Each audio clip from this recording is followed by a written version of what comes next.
जरा सोचिए, एक ऐसी कंपनी जो लगभग खत्म ही हो चुकी थी, आज रिन्यूएबल एनर्जी की दुनिया में एक पावर हाउस बनकर वापस आ गई है। हाँ, बिल्कुल, बात हो रही है सुज़लॉन एनर्जी की। तो आज हम इसी की कहानी को समझेंगे कि ये जबरदस्त वापसी हुई कैसे, और सबसे जरूरी सवाल, 2030 तक इसका भविष्य आखिर दिखता कैसा है। लेकिन सबसे बड़ा सवाल तो यही है ना, कि क्या ये जो शानदार वापसी हुई है, ये टिकेगी? 2030 तक सुज़लॉन की असली कहानी क्या हो सकती है? चलिए, आज इसी सवाल की तह तक जाने की कोशिश करते हैं। देखिए, इस पूरी कहानी की शुरुआत होती है बस एक नंबर से, 538%। हाँ, 538%। ये कोई मामूली आंकड़ा नहीं है, बिल्कुल नहीं। ये अपने आप में इस बात का सबूत है कि सुज़लॉन में कुछ कुछ बहुत ही एक्स्ट्रॉर्डिनरी हुआ है। तो चलिए इन आंकड़ों को थोड़ा और करीब से देखते हैं। फिस्कल या 26 के दूसरे क्वार्टर में कंपनी का जो प्रॉफिट है वो 538% बढ़कर हो गया करीब 1279 करोड़ रुपए। और बात यहीं खत्म नहीं होती, रेवेन्यू भी 85% ऊपर गया। और सबसे सबसे हैरान करने वाली बात पता है क्या है? ये सुज़लॉन के 30 साल के इतिहास का सबसे ज्यादा एक रिकॉर्ड ब्रेकिंग क्वार्टरली प्रॉफिट है। तो सवाल तो बनता है कि आखिर ये हुआ कैसे? इस जबरदस्त वापसी की नींव क्या है? चलिए अब कंपनी की उन कोर स्ट्रेंथ्स को समझते हैं जो इस ग्रोथ को फ्यूल कर रही हैं। इस वापसी के पीछे एक और बहुत बड़ा हीरो है, और वो है ये नंबर 6.2 गीगावाट। ये सुज़लॉन की अब तक की सबसे बड़ी ऑर्डर बुक है। अब आसान भाषा में इसका मतलब क्या है?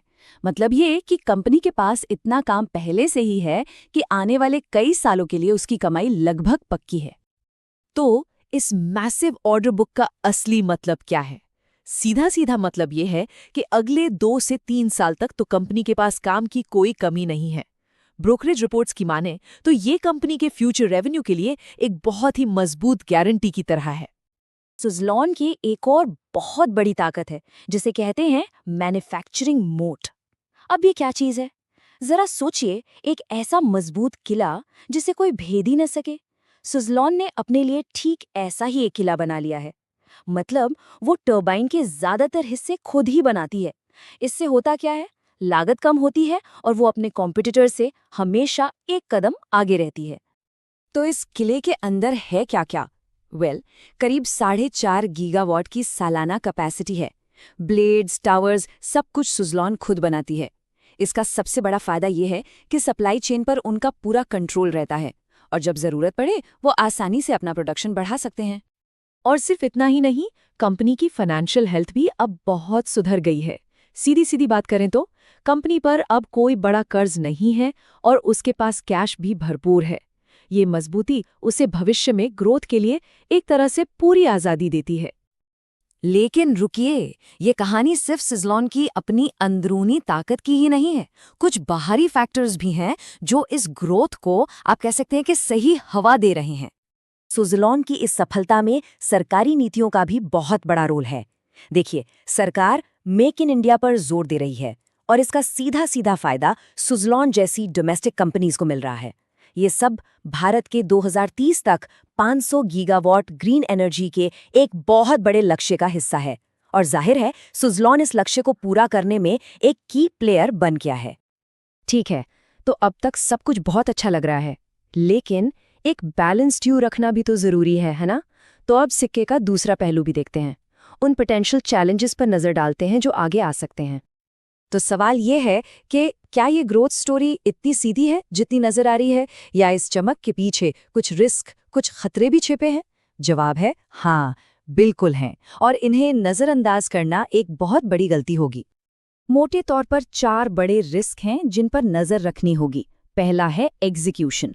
क्या कंपनी अपने इतने बड़े ऑर्डर बुक को टाइम पर डिलीवर कर पाएगी? दूसरा, सप्लाई चेन। क्या जरूरी पार्ट्स और कंपोनेंट्स मिलने में कोई दिक्कत आएगी? तीसरा, वर्किंग कैपिटल मैनेजमेंट, मतलब कैश फ्लो को ठीक से मैनेज कर पाएगी? और चौथा, मार्केट का प्रेशर, बढ़ता कंपटीशन और बदलती सरकारी नीतियां।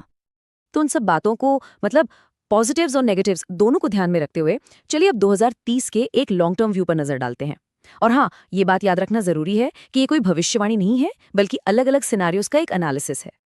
और ये बात मैं फिर से साफ कर दूं, ये कोई प्राइस टारगेट या रिकमेंडेशन बिल्कुल नहीं है। ये सिर्फ एक एजुकेशनल एनालिसिस है जो सिनेरियो थिंकिंग का इस्तेमाल कर रहा है ताकि हम अलग-अलग संभावनाओं को बेहतर तरीके से समझ सकें। तो 2030 में सुज़लोन कहाँ खड़ा हो सकता है? मोटे तौर पर 3 संभावनाएं दिखती हैं।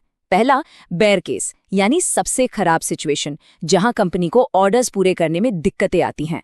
दूसरा, बेस केस, यानी एक रियलिस्टिक सिचुएशन जहां सुज़लोन इंडस्ट्री के साथ-साथ स्टेडी ग्रोथ करती है। और तीसरा, बुल केस, यानी सबसे अच्छी सिचुएशन जहां सुज़लोन मार्केट पर कब्जा कर लेती है और उम्मीद से भी ज्यादा तेजी से आगे बढ़ती है। तो आखिर में हम फिर से उसी सवाल पर आ जाते हैं, क्या सुज़लोन की ये जो वापसी है, ये इंडियन विंड एनर्जी में एक नए दौर, एक नई डायनेस्टी की शुरुआत है? खैर, इसका जवाब तो सिर्फ वक्त ही देगा। लेकिन एक बात तो पक्की है, आने वाले साल बहुत बहुत दिलचस्प होने वाले हैं।